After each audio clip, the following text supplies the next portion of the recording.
Sir, सध्या gestational diabetes हा प्रकार ऐकायला मिळतोय, तर हे नक्की काय आहे?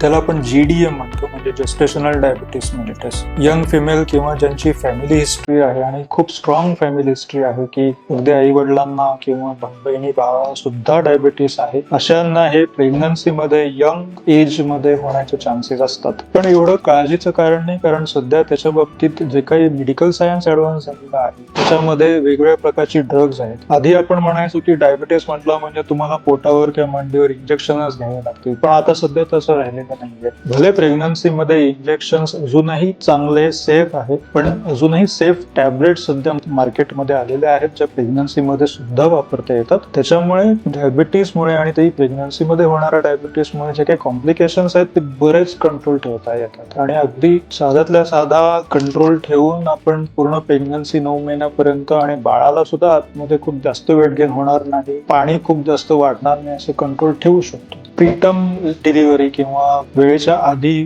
प्रीमॅच्युअर बेबी डिलिव्हर होण्याचे चान्सेस असतात किंवा बाळ पोटामध्ये सुद्धा दगावू शकतो. पण हे सगळे जे प्रॉब्लेम्स आहेत हे सध्या नवीन ऍडव्हान्स सायन्समुळे सगळे टाळता येतात. So not to worry.